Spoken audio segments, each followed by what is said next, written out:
Hello, Mitch. Great to see you again. Thanks for taking some time to talk with us. Well, thank you, Jeff. It's certainly a pleasure to be here. Have a deep love for Raleigh. So when you said, "Will you do this?" I said yes. Well, we appreciate it.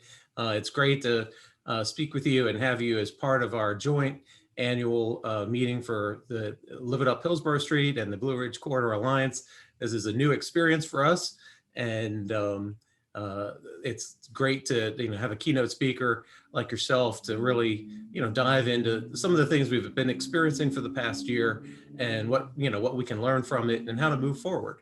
Um, a lot's changed in Raleigh since you were here and as planning director, and we look forward to hearing your insights and what we can learn about how urban places are changing. All Thanks. right. Well, it's my pleasure. Would you like me to get started? Absolutely. All right. Well, first, I just want to say hello to everyone and how delighted I am to be here to make this presentation virtually. So I'm just very excited about this project. And so, like I said, when I met with Stuart and with Jeff, and they asked me would I present this virtual meeting, I just had to say yes. So I'm going to take a step back just to remind everyone that when I was in Raleigh, we had a vision for the Blue Ridge Corridor back in 2012. And this came about because after the comprehensive plan, and you'll see later in my presentation, we identified 8 growth centers and 12 corridors that we knew would be the future of the city as it urbanized. And so not long after the comprehensive plan was adopted in 2009, we decided to go ahead and hire some consultants to envision what Blue Ridge Corridor could be, since it was such an important and critical corridor, as well as the rest of the West Raleigh area. And so I personally want to congratulate both organizations for keeping the momentum going. Every great project needs champions. And so I personally want to thank you for really keeping things going, knowing that, to implement, you may have to make some adjustments, but the fact that you kept your eye on the prize is something that I personally appreciate, because Raleigh is a place that is near and dear to my heart. So I'm going to cover a couple of questions throughout this presentation. And one is that what are some of the emerging trends in cities and urban places around the world? So let me preface this by saying that, Raleigh is a great city. There's larger cities I'll be referencing. So, as you compare and contrast, just think about the ideas I'm sharing with you and not the city or the size, because the cities I'm going to share with you actually have a very robust transportation system. So some of these ideas are going to make it easier to implement than others. So in terms of emerging trends in urban places, I'm going to highlight 3. Let me just say affordable housing is one that's on everyone's list, but putting that aside, the emerging trends in urban places, more green spaces, more open plazas. That means a tree canopy, parks, plazas, sidewalks, wider sidewalks, reimagining streets. You're hearing share streets, slow streets, open streets, play streets, and then expanding the bicycle infrastructure, as well as other forms of mobility. So this is a trend we're seeing across the board, whether you're a large city or a small city. This is one of the emerging trends, or the emerging trends that I see. So the first, Barcelona took the world by storm. This is a city with a very unique grid. And they decided to take 16 of their intersections and convert it to a people space. You see those 16 spaces in red. And here's an example of what they want to do. Barcelona is known for having these 45-degree angle corners, which makes the city very unique. But they want to take these intersections and give it back to the public as a people space. Very unique. And now I can't wait to get to Barcelona to check out the evolution myself. But this is something that we find very unique and very cutting edge, but this is a trend that we're seeing. And then Paris started talking about the 15-minute city.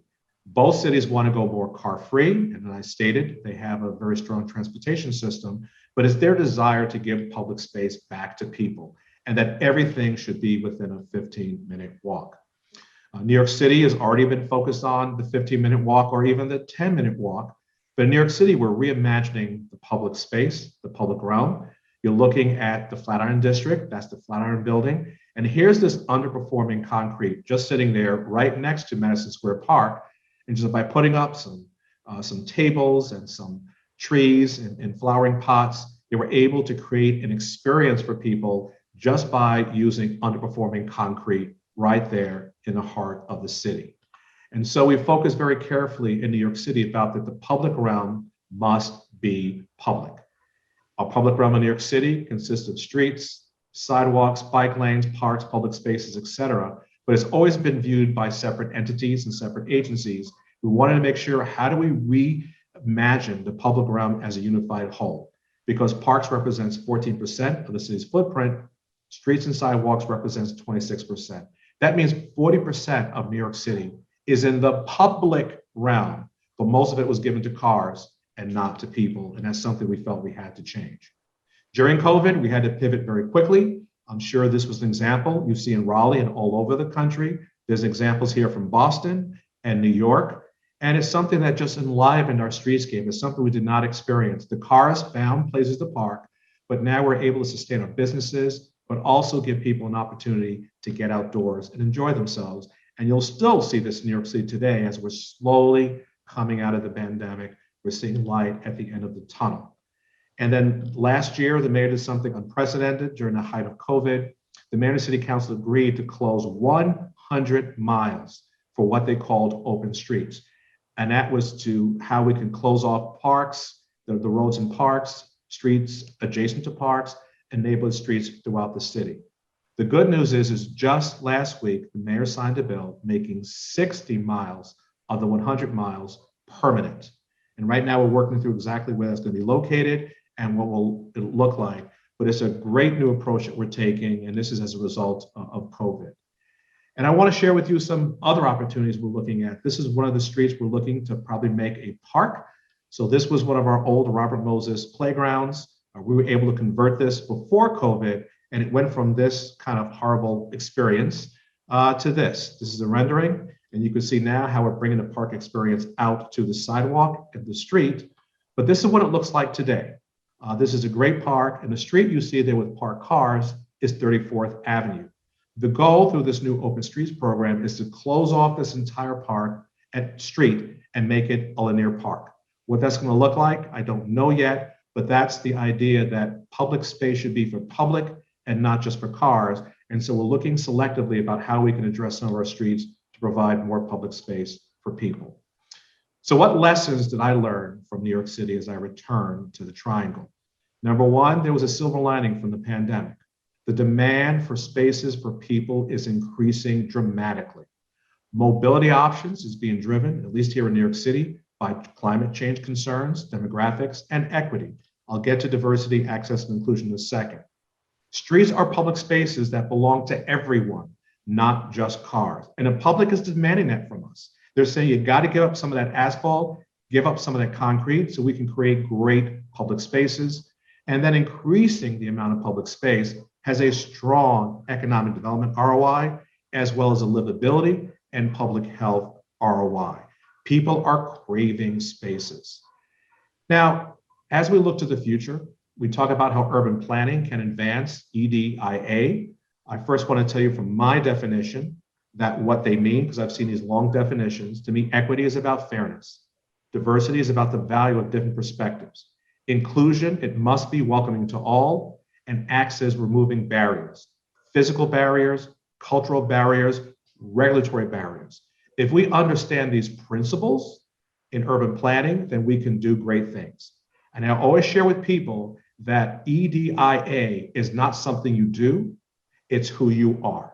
If you don't embrace these values, then it's very difficult to advance these initiatives. But if it's part of your DNA, so to speak, then it's very easy to do. It'll make you very, very successful for urban planning. Now, we all know we went through this age of disruption, political, economic, racial, social, through a public health crisis, a pandemic. But at the same time, there's this great awakening that's now happening as a result of this disruption. I also want to share with you that as a result of COVID and the civil and social unrest, a lot of people, including residents in the Triangle, are dealing with a great deal of stress and anxiety. And I just want you to look at the impact, the implications of stress, the physical, the emotional, the behavioral, the cognitive, and the spiritual. People living in the Triangle are going through this right now.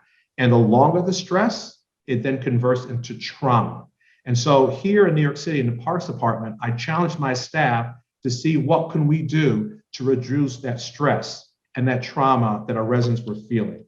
And I Can't tell you how overjoyed I was when I participated in this session. It was from the Trauma Stewardship Institute, and they gave us some clues about how we can help survive the stress and the trauma. Go outside, be active, clarify intentions, laugh, admire art. And so we started to pivot very quickly to see what can we do to help with that stress, to help with that trauma that people were experiencing. And so as you can see here in Domino Park, people could not stop going outdoors for COVID. This park got very creative and decided to paint these circles where people could go outdoors at a social distance and enjoy themselves. And so we didn't just want to be Department of Parks and Recreation.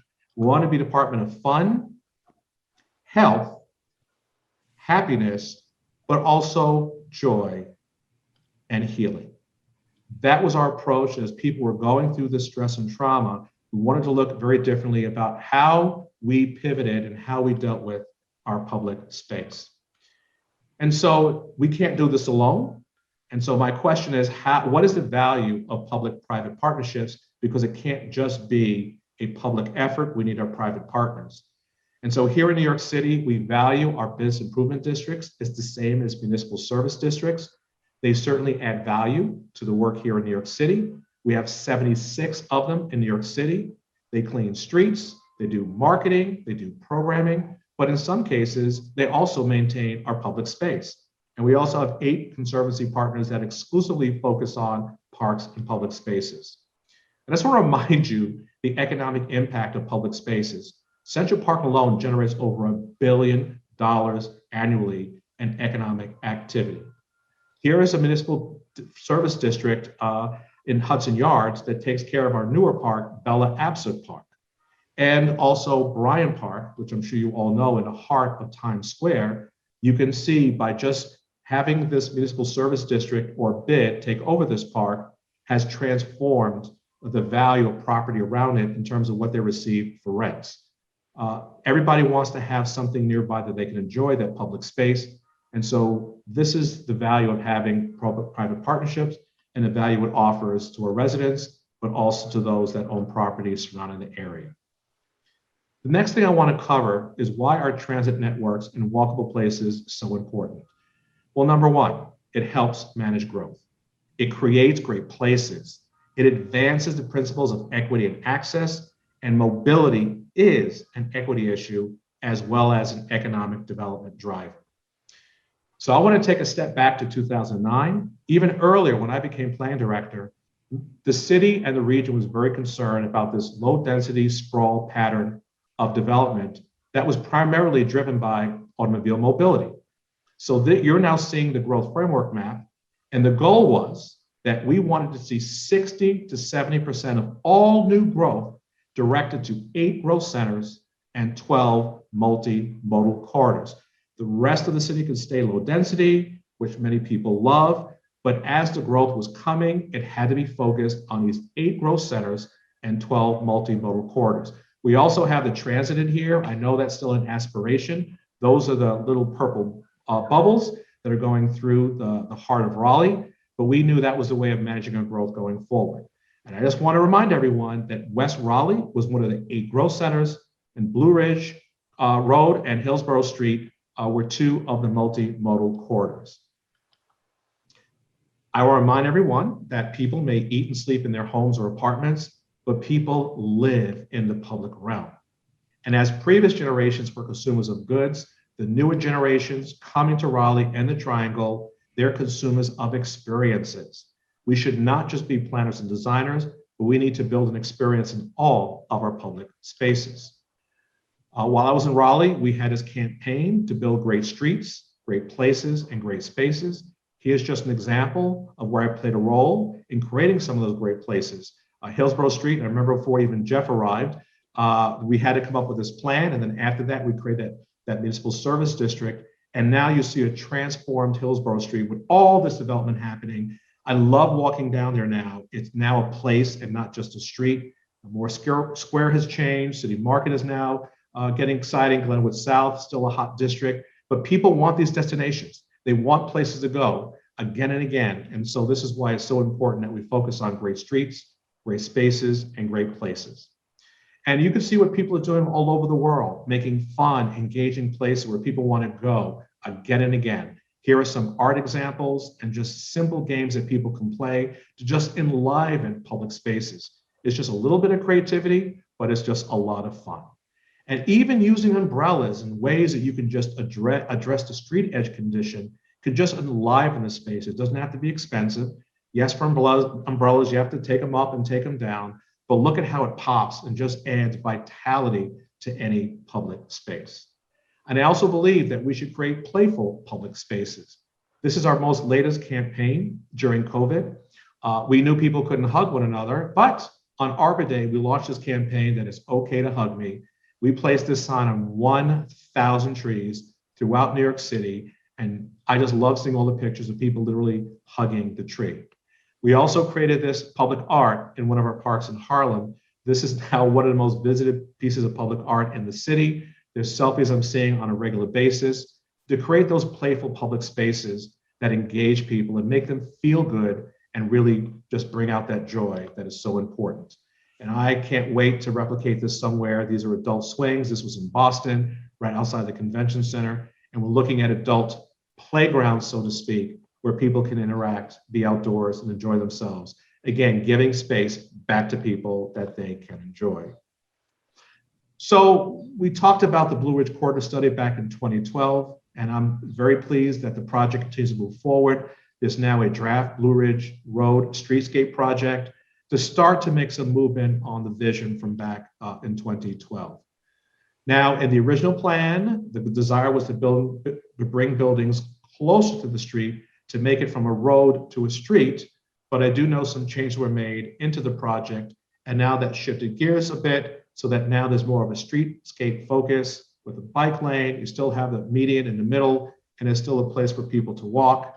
And I do know that the Museum of Art was able to complete this project, or at least it's near their property, but everyone remembers the picture on the left, a sad person walking on a desolate highway, so to speak, that this was not a great experience for someone to enjoy. But on the right, this does give you an opportunity to see what the future may bring. And so there's still a lot of opportunity that this shouldn't just be a street, but be a place. So there's loads of opportunity going forward as the draft gets finalized and the project moves forward in terms of the Blue Ridge Corridor. So I'm going to leave you with these opportunities for the West Raleigh area going forward. I encourage you, which I'm sure you'll do, to continue to implement the plans already adopted. Remember, there are plan-making cities and there are deal-making cities. What do I mean by that? One of the things I loved about Raleigh is that when they came up with a plan, they implemented a plan. The public understood from a comprehensive plan or a strategic plan, it was done because we wanted to execute it. It was not a deal-making city where projects are done on a deal-by-deal basis. I love working in plan-making cities. Consider creating a municipal service district on Blue Ridge Road to champion management and implementation. People are craving walkable streets and social gathering places. Consider a playful edge, which I call it function plus fun. And then biking and walking is on the rise. To be a great city, you must have great streets, great places, and great spaces. Thank you very much. Thank you, Mitch. That was an incredible presentation with a lot of knowledge and ideas for us to think about. Extremely timely as we come out of the back end of the pandemic. We're clearly starting to think about the streets, the curbside pickup zones that the city helped us make to help our merchants, the extension of premises to outside dining. How do we work them in moving forward into the plans for the city? So these are very contemporary today questions that you've shown us how other cities are thinking about.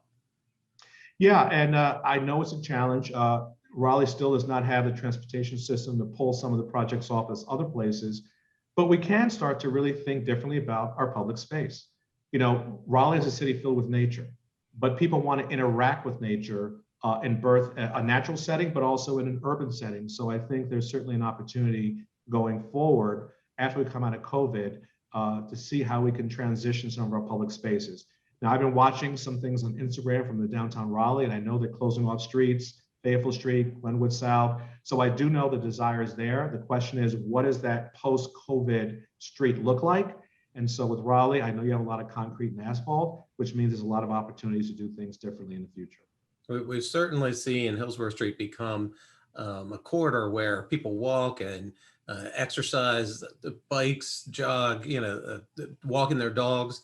And certainly during the pandemic, the attendance and the use of the art museum, has just exploded. And so there's I think a newfound love and appreciation for our greenways and outside spaces. Now we just have to figure out how to keep that energy going moving forward. Yeah, and I want to make sure everyone stays focused on that growth framework map. I mean, there was a lot of public support for it. People understood it. They wanted those urban places. I mean, look what's happening in North Hills, Hillsborough Street. When I came up with the vision for Raleigh Union Station and what happened to the warehouse district, that is what people are craving, those places. And so as we look at Blue Ridge Corridor, it's going to happen over time in phases. But how do we now take advantage of really the street of the future? That is really the emerging trend. The street, the street, the street. People are looking at it very differently as a public space that is an untapped resource. Now, there are some thoroughfares that's going to be a challenge, but there are compact places where it makes perfect sense. So in West Raleigh, where can that work? And the other growth centers, where can that work? But to urbanize it so that we do have a great city that we could all enjoy and have multiple places that we can all enjoy. This idea of a 15-minute sort of mini city, an area where you live, work, play, is gaining a lot of traction, and I think is really relevant to Raleigh, where we've got a very vibrant downtown urban core. We have news districts like Hillsborough Street and Blue Ridge, certainly an established North Hills, and a developing potential for downtown South. It seems like that's got a lot of opportunity as people move to Raleigh and the city continues to grow and become more dense. Yeah, and I think it'd be good to start doing those 15-minute rings. It's about 3/4 of a mile. If people want to just do that circle, that's what it is, about 3/4 of a mile. I moved to New York and I drive about 1,000 miles a year. I walk, run. I don't bike because I don't have a place to put the bike. And it's amazing that I'm thinking about going back to Raleigh. I have to transition actually driving to most places, but I walk every day to get everything I need. And it is liberating and refreshing that you can get the fresh air, you can walk, you can see friends. So it is something that Raleigh should explore, but you got to drill those 15-minute circles. Where in the village or midtown, you can begin to accomplish that. So I think you build on the infrastructure you have and the footprint you have in Raleigh. Raleigh's a polycentric city. And so I would start with those growth centers and see where you can build them more over time. Fantastic. Well, again, I can't thank you enough for taking the time to join us, share what you've seen and learned, and give us an insight into what might be coming when you look at other international cities. We appreciate you taking the time. Lastly, when can we expect to see you in Raleigh again? August. I think my lease is up here in August, so I'll be down sometime. I'll be visiting in between then, but I'll be relocating in August. Well, we're looking forward to having you back. Thanks Okay. again. All right, Jeff. Take care. All right, that was fantastic. That was extraordinary. I hope as many people can see that as possible, because I just think it's very relevant stuff to what people are talking about.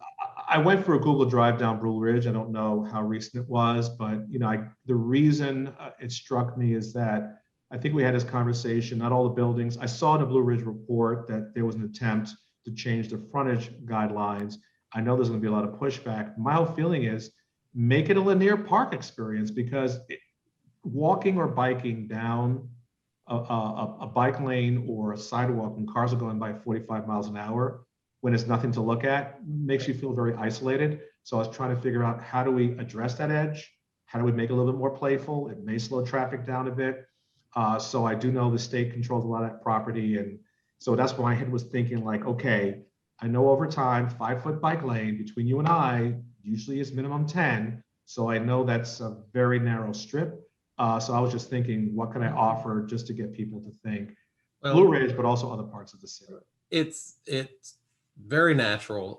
The city's doing a bike and ped upgrade from basically the grade separation at the train tracks up to where the art museum's bike ped stops. And so that's another big chunk. And we've suggested, and I think the state will do that on the opposite side of the street where they're moving the HHS headquarters. So we'll have a big chunk there that's adopted that philosophy. And now I think, the suggestions about making those the next edge more interactive, umbrellas and parks and those kinds of concepts that you talked about makes a lot of sense to make it. Yeah, so rather than doing a parking lot, I mean, there's something they can do, but your eye, if your eye doesn't feel something's there, then you're going to pick up your speed. But it actually, when people walk, they want to look at something. Yeah. And, right now you have kind of the trees, they're very orderly. I would mix it up with different gardens, different landscaping to make it, or even embed public art. That's a way of just kind of making the rhythm a little bit different. But when I get there and I drive down, I'll have some more suggestions that are hopefully low-hanging fruit that will not be that expensive. But I just have to see what the development pattern is, what may be redeveloped. But the biggest challenge is, we for Blue Ridge, it's that we're doing it basically with one arm and two legs tied behind our back, as a volunteer contributor-based organization. So the suggestion about the MSD is really, in my opinion, the next big step. If we don't get a meaningful amount of predictable, reoccurring, funding to be able to start implementing some of those things, then we're just like talking about it, which is good. We've made a lot of progress through advocacy, but we're not really able to implement. So I really appreciate that. I know Stuart will. There might be a few staffers in City Hall that cringe at it, but what can we do? So, well, thank you, sir. Very much appreciated. I owe you a beer when you get to town, or three. All right. And we look forward to welcoming you back. I can't thank you enough. Okay. All right, Jeff. Take care. Bye now. All right. Bye-bye.